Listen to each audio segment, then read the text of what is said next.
Alas, our time with the ZX6 is coming to an end. Boy, that makes me sad to say, because while we still have the K6 Gixxer Thou and now the Speed Triple Double R in the shop, there's always a special place in my heart for the 600 class Super Sport. Now, I'm not going to bury the lead on this one. The ZX6R is 100% my pick of the Japanese 600s. We all know that I have a deep and some might say unhealthy love for the Triumph Triples and the Daytona more specifically.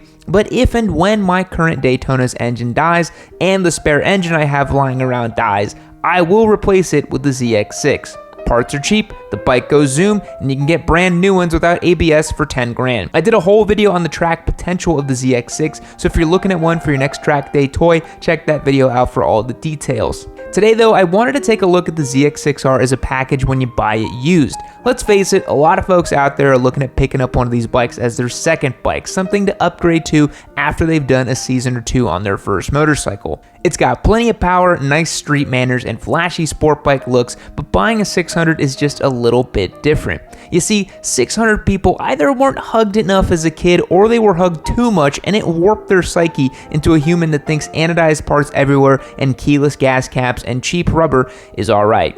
They're not alright, by the way, in case that wasn't obvious. You never want to cheap out on your rubber, guys. Wink wink. But all that is to say, when you use a used 600, you're buying a bike that served as a physical manifestation of the childhood of another human. So, is it worth it? Let's find out. Before we do though, where is your cell phone right now? Probably in your hands, right? What's beneath it? The ground. Cell phone plus ground equals sadness, that is, unless you use your big old noggin and put your phone in a rock form phone case. It's been drop tested from 6 feet and it'll keep your phone nice and safe without all the bulk of wrapping it in bubble wrap. Better still, you can pop your phone on any of their dandy handy phone mounts. But yammy, I hear you cry. I'm a sport bike boy and I don't have handlebars. I feel you, but don't worry. Rockform has stem mounts designed specifically for all you fast boys. Not only that, but they've got a ton of accessories for your phone. Wireless chargers, sport rings, belt clips, and more. Click the link down below and use the code YN25 to get 25% off your order. Be a smart boy, choose Rockform. Okay, let's do a quick recap of the specs on the ZX6 so we can justify calling it a comprehensive review. Ours is a 2016 example with 16,000 miles on the clock. The bike is powered by a 636cc inline 4, putting down 131 horsepower and 52 foot-pounds of torque. In reality, it's probably closer to about 120 at the wheel and 45 torques at the wheel, but for a 600, those are still some solid numbers. We'll talk more about how that translates to the road in a bit. The bike has 41mm Showa big piston forks with full adjustability, because of course it does, and in the rear, it's got a Unitrack fully adjustable shock. Brakes-wise, we're working with a pair of 310mm rotors, squozen by Nissan monoblock calipers. If you care, the rear is a 220mm piece with an unbranded caliper. The seat is an approachable 32.7 inches. It's pretty tall, but not as tall as other bikes I've ridden, and most people should be able to get at least 1 foot down on the ZX6. Last up, the bike weighs 423 pounds wet without ABS and somehow only 428 pounds with ABS. Personally, I don't buy just a 5-pound weight reduction unless the bike is like my Daytona and you can't take the ABS unit off without the bike having a heart attack and refusing to start. The modern bike costs $10,499 without ABS and $11,799, and considering that the R6 is now a track-only motorcycle, the ZX6 is making a strong case for the king of the 600s. But numbers only tell you so much.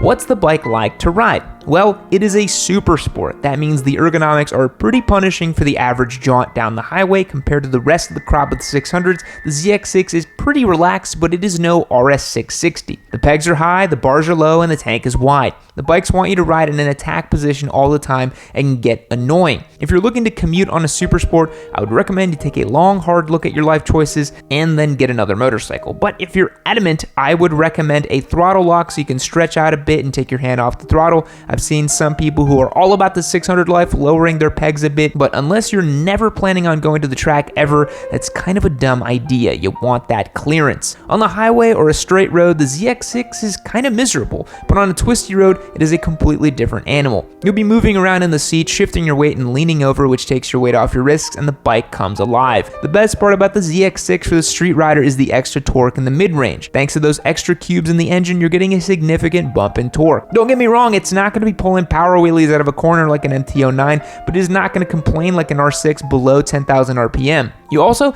don't really have to rev the bike all the way out to have usable power on tap. There's a significant amount of power available between 7 and 10 grand, while on other 600s, they're not even awake. Though, if we're honest with ourselves, no one's buying a 600 and shifting before the light comes on the dashboard, right? That leads me to the 600 versus 1000 debate for the street. Personally, I like the idea of a 600 on the street more than a 1000, simply down to the fact that you can use more of the bike without going ludicrous speeds. If you're wide open throttle on the ZX6 from first to third, you'll end up somewhere between 90 and 110 miles per hour. That's still really fast, and your local law enforcement might have some words for you doing that on a bike. But on a leader bike, if you wind out 3 gears, you're going to be going deep into the 130s or the 140s, and the margin for error on a leader bike is razor thin, whereas a 600 can be a little bit more forgiving. Finally, on an anecdotal note, 1000s are way hotter than 600s because they're pushing so much more power. If you're in a warm place like Texas, a 1000 is miserable to ride in traffic because the fans are constantly going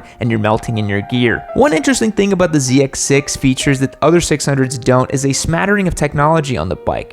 There isn't a quick shifter or auto blipper on this 2016 version, which means that you'll have to learn how to shift the good old-fashioned way, which is a positive if you ask me. Newer versions do come equipped with a quick shifter, so that is pretty cool. However, you do have adjustable rider modes. There's a low power mode and a full power mode, which just amounts to a rain mode. I have left the bike in full power mode the entire time we've had it, but who knows, someone might appreciate the low power mode. The real upmarket feature is the traction control. It is both useful on track and off the track to keep the bike on 2 wheels if you're getting a little bit zesty on the gas. It's not the most sophisticated system, but some intervention, it is better than none. It doesn't have a 6-axis IMU or anything like that. It's just going to help limit a little bit of wheel spin. So good marks all the way down for the ZX6, huh? Nothing bad aside from the ergos. Well, while I personally find the looks to be flashy and just what you'd want on a sport bike, they can be a bit polarizing. The bike looks like a 2-wheeled can of Monster Energy drink, and while the new KRT graphics are more subtle, they are unmistakably Kawasaki. They don't exactly do classy. I would also highly recommend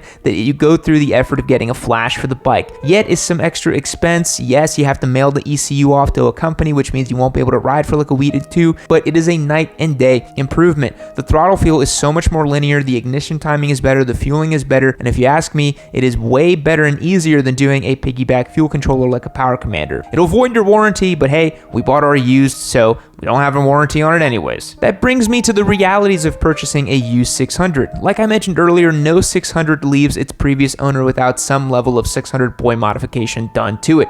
If you're in the market for a used ZX6R, let me give you a list of things to look for since I know y'all like lists. First off, lights. If the bike you're looking at has some sort of LED colored light situation, don't buy that motorcycle. Even if you're the type of person who's just going to put them on yourself later, don't buy the bike. It's a telltale sign that the bike has not been taken care of properly. Second, anodized parts. Our ZX6 has an aftermarket gas cap with faded green hardware on it. My guess is that the previous owner either lost the key or broke the stop cap somehow and replaced it with whatever they could find online for the least amount of money. It's functional, but in my opinion, it's a really sore spot in terms of the looks. 600s all end up with some anodized parts, and you're going to want to replace them with all stock parts. Along with my holy war against the CBR 500R, I would also like to start a second crusade against anodized hardware. It's never as good as the stock stuff, and it fades in the sun. Does my KTM dirt bike have anodized levers on it? Of course it does. Did I buy it used off my buddy who abused it? Of course I did. Moving on. Third, stickers and the general state of the fairings. Most 600s live a hard life, either being dropped in a parking lot or taking a slide across the pavement at the track. If you see cracked or scuffed fairings, aftermarket fairings, or a bunch of stickers on the plastics, you can be sure the bike went down and the owner did not care enough to repair it properly.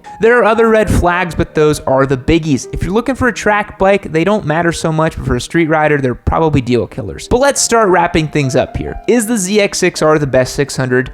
No. The Daytona is. But is the ZX6R the best 600 currently in production? Yes. I hear Gixxer bros tell me all the time that their 600 pulls way harder, but it's hard to argue with displacement. R6 people will tell you about how many podiums and titles the R6 have, but for the average rider, the ZX6 is cheaper and frankly just as capable in the hands of a C or B group track day guy. As for the Honda, no one should buy the CBR 600RR. As a street package, the ZX6 has a lot more to offer than the rest of the pack, and as a track weapon, the Cowie will keep you happy for a long, long time.